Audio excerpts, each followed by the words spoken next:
Well, hello there, everyone. That's right. It's a Ken Braverman podcast about NBA. Let's talk about basketball. Mhm. So we have the NBA algorithm basically in full swing now. It's been doing really, really, really, really, really, really well. Games above 10% margin have been winning, I believe, 90% of the time. Let's take a look at that. Here's how we can check that. We can highlight all the games. I took a picture of the games for the day, which we're going to talk about in a second, because in this video, what we're going to do is I already have a snapshot of what it is for the day. Today being Monday, October 24th. I have a snapshot already, but we're going to bring in current season stats and team stats to also run that now because there are at least, I believe, 2 games played for, I think, every team so far. So we can get an interesting look by bringing those points in as well. I'm going to show you how to do that. So this also serves as a how to update the NBA algorithm evergreen type video because it follows the same logic basically every day. So let's go ahead and do that. But first, how good is this thing doing? Well, looking at all the previous days and filtering, you filter here, value filters greater than, we want a margin of greater than 0.1 or 10%. If we do that, we are 19-2, winning 90% of our games. And the only games we lost were a Phoenix game in overtime and a Lakers team that was injured yesterday against the Blazers at a 15% margin. That is, I mean, if it did this all season, you would have no choice but to win money. It would be completely your fault if you just don't bet these teams to win, especially Utah, which keeps showing up on here. And even though they don't always have above 10% margin, they win when they do. So let's talk about today, right? So right now, without the current season stat look, what it says is, it says, of course, Utah up here at number one, only minus 130. Great line, 33% margin based on last year. Then Denver also at a reasonable line. Then the Knicks against an injured Orlando that actually played pretty well last game, but still says the Knicks. And then you have the Celtics, injuries on both teams a little bit, but they still have a 17% margin. Then you start to get into, well, still one more game where the Sixers are really heavily favored against Indiana. It's too low on this list for either pick, meaning you don't want to take the Sixers and you don't want to take the Pacers plus 12, even though that is a lot, because it's still more than a 10% margin. So it's kind of a no bet game there. And then Memphis and Brooklyn. Memphis is injured, and this is only a 10. Oh, sorry, we still have the filter on. There's one more game. There are more games. The filter we want to have on is normally filter greater than percent margin is greater than 0. That shows you all the teams that it'll think will win on the left here, is what that does. So you can see that, yeah, there are games further down here. There's this Heat game at 5% and this Timberwolves game. Right here, it really says take the Spurs plus 8.5 because this game is such a low margin and the line is really good on the other side for the Spurs. You can even take the Spurs to win. Down here, when the margin's below 10%, it's saying that those games are wash games, or they're coin flip games. They're going to win 50% of the time. So here you get a much, much better line than plus 100. You get 200 plus 250 or something probably for San Antonio if we look and see what that actually is. Spurs line is 290 apparently. So anyway, so this is what it looks like today with last season stats. Now let's show you how quick and how easy it is to get this year's stats in here. Keep in mind, we've already updated the most current injury report from this morning. I actually could do a more current one right now, and I probably should. You refresh the injury pivot sheet. What just happened? Oh yeah, sorry. Interesting. The injury pivot sheet just broke, and that's because there are no player stats. So let's get right to it then. The player stats are located in fantasy sports under NBA, under stats. And then there's regular stats is the player stat one. And then there's a team stat one right here. Both of those you're going to use, and you're going to download the basic and advanced team stats, and you're going to download the regular player stats. I already grabbed them. So let's grab the player stat first. I think you grab it with the number on the left, but we'll find out in a second. No, you don't. You just grab it with the player name. So you don't want to grab this number thing in column A. You don't need that. You just need from here, starting with Jason Tatum. You're going to paste right here. That should work. that looks like it is working, meaning, yeah, we could have new teams in here, but this should be good. And everywhere, there shouldn't be any errors over here. We'll see if there are. There are not yet, which means everybody who's played a game so far is still on the team that they are originally playing for. No one in this system of names that we just grabbed has been traded, or if they have been traded, the RotoWire is listing their stat under only one team, hopefully being their current team name. So that looks good, and the player stats are now in. What about the team stats? That's in the team stat sheet. There's an advanced and a basic. Okay. So you just kind of have to know that this is, I'll just call this advanced. I think that's the order of this. So the advanced stats, and we'll just have to measure the two out. One of these is the advanced and one of these is the team stats. And that's what I'm showing you here under team stats. One's basic, one's advanced. They have a different, they have different column headers. So the basic starts with games, and see if the other one starts with games also. They all start with games. I think the basic is this one. And do we need to bring in the number thing or not? No, we just start with team. So I believe this is the advanced, the advanced one, sorry, the advanced one is the one that goes first. This is the advanced one. We'll find out in a second if we're right. I haven't done this in a year or 6 months. Actually, it doesn't go to points for. The way we can check that is by grabbing the titles. I guess this one's the basic one. Hold on a second. This one ends with points for. Let's see if that works. Yeah, that is exactly the same. So it's actually, you'll figure it out. You see what I'm doing? I'm matching the column headers to make sure that I did this right. And I believe I did. So that's the points for one. And this is the, so this one's done, which I believe is, I guess, the basic. And then here's the advanced, this is the player stats. So there's 3 things plus the injury report you need to update. This one is the advanced, okay? So this one goes over, I like making mistakes in the video so you make the same mistakes and you understand. The advanced one goes right here. And that's looking good. And so I'm not even going to check the headers because I think that's perfect. So we now have player stats, injury. Now when we refresh the injury pivot sheet, it's going to work. And the injury pivot sheet's a little tricky. You want to generally shrink this by team. And then this thing that's an error over here, it's because there's a different moving number of injuries and stuff that happen. And you have to make sure that the denominator in this formula is referencing the grand total column. And then paste that formula down, and now it will work. And that will do it. So I did that really quick. Basically, every day, this formula, there's going to be another side of the cell, and the report might move left or right depending on the names of the injuries that are showing, because it's a dynamic filter.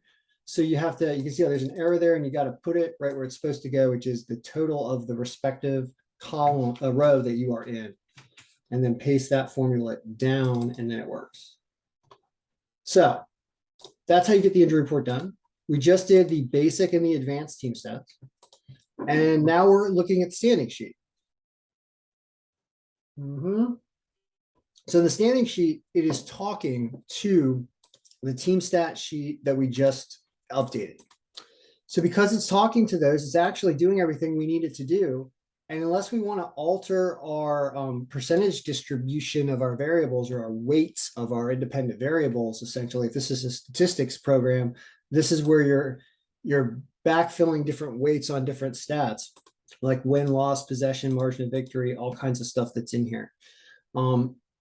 Basketball is so good that it's kind of like if you almost an even distribution of many stats works extremely well. So we'll just see what happens, but it automatically fills everything in. And I mean, I don't see, it looks correct. It's color coding stuff. You could start to sort stuff over, but like, who do we think is the most powerful team according to the season stats? We think it's Dallas, then the Pelicans, then the Bucks. The Jazz are, I guess, the 6th team on this list. But you start to see everybody in order. And now, if we refresh this, oh no, sorry, one more thing we got to do. We also have odds.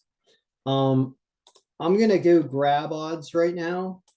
NBA betting odds. See if it brings me NBA right now or not. Sometimes it brings you football right away. Yeah, it gives you football automatically. We're gonna grab NBA sports betting NBA odds, and you won't be able to see the sheet as I download it, but it's one of those CSV Excel exports or whatever, and you just copy the area. If you can see what I'm doing, you might not be able to, but then you paste it right here, and voila, you're done.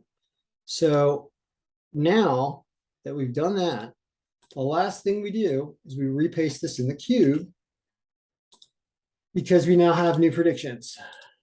And there they are. And then once you're done with that, there's one more thing you have to do, which is you have to pull this formula down, autofill it for marginal score because it needs to be reset every time you paste this stuff in. And that all being done, we get a brand new look at what today is. Wow, look at that. Houston's still the worst matchup apparently against Utah. Still number one. So that's why I grabbed this image right here, is I wanted to say, all right, well, let's compare the two and figure out where it's different and whether or not the new version does better than the old version. That's how we're going to start comparing. And when we're going to determine that the new season has enough stats for it to be valuable. So first of all, the fact that Utah is on top on both makes that obviously an even better pick. And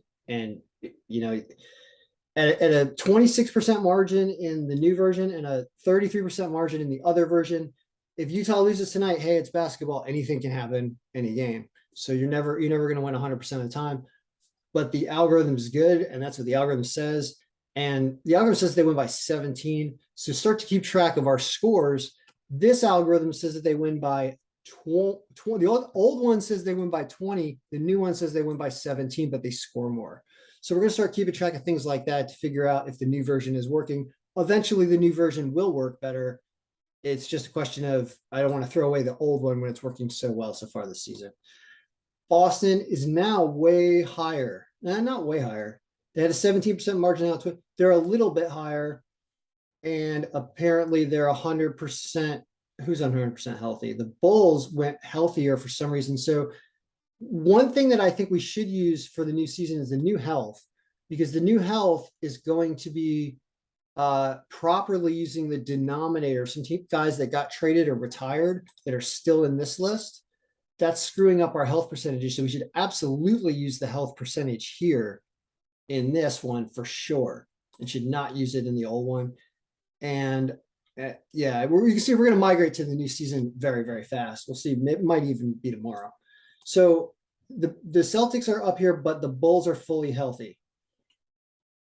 Okay. It's a reasonable line for the Celtics to win. Knicks, Orlando's a little healthier than they looked in the other version because somebody probably left the team over the season. So that's something good to know. The Knicks are still supposed to win at a higher margin in the new version. Memphis is healthy. That's weird. Memphis is healthy. That's why interesting. Okay. Now that makes sense now. So people must have left their team and are injured for some reason. Also, I think that's two things that are happening there. So all of a sudden, Memphis is now healthy. So this is relevant information. And that makes us 110. But look what happened to our margins. Now we have some interesting things to talk about. So in the old version, there's only 2 games below 10% margin, and they're Miami and Minnesota. In this version, there are 5 games. And by the way, this one drops even further. I knew it. San Antonio is the upset underdog of the day, even though the algorithm does not say they win. So I'll say 2 things about the game. One, you're supposed to take teams that are offered a handful of points or more when the margin is below 10.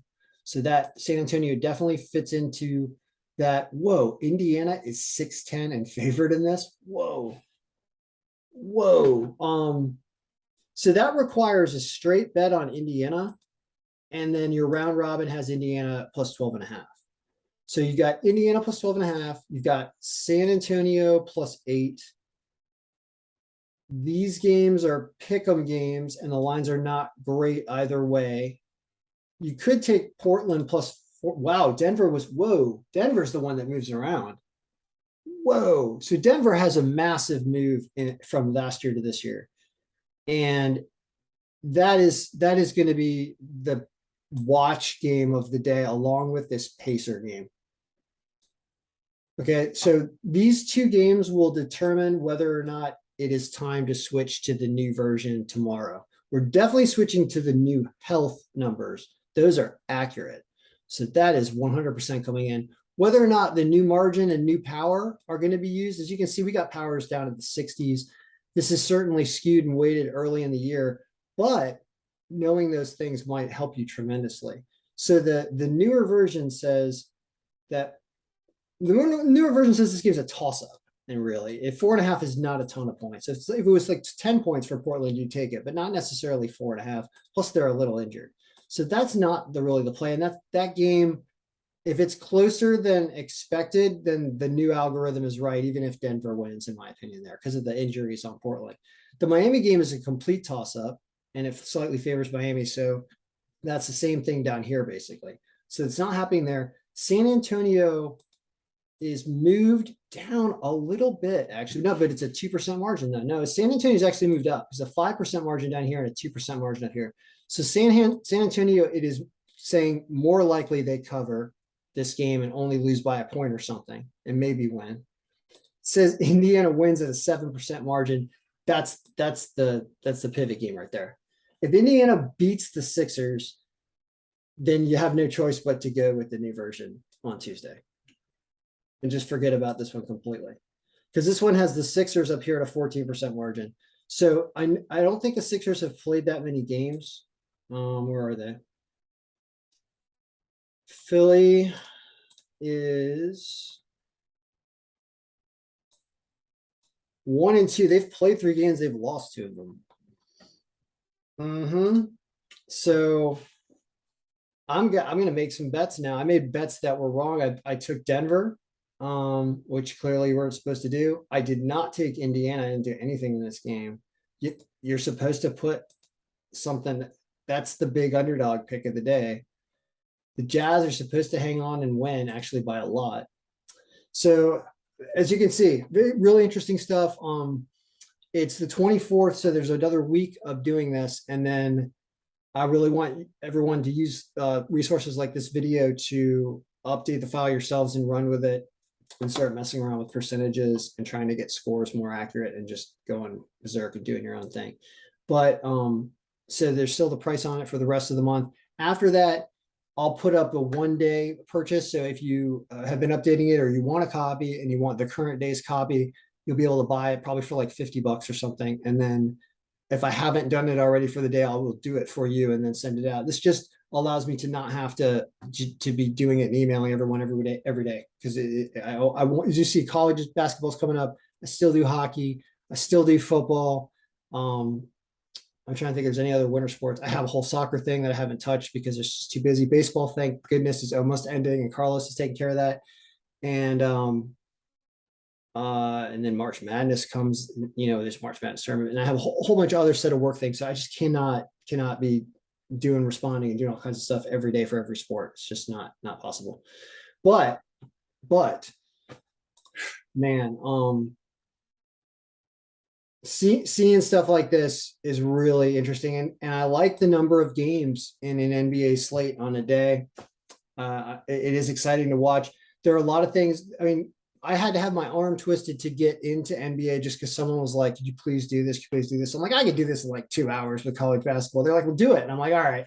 So I did it, and sure enough, I want to say it's even better than the college basketball algorithm. I don't think it is.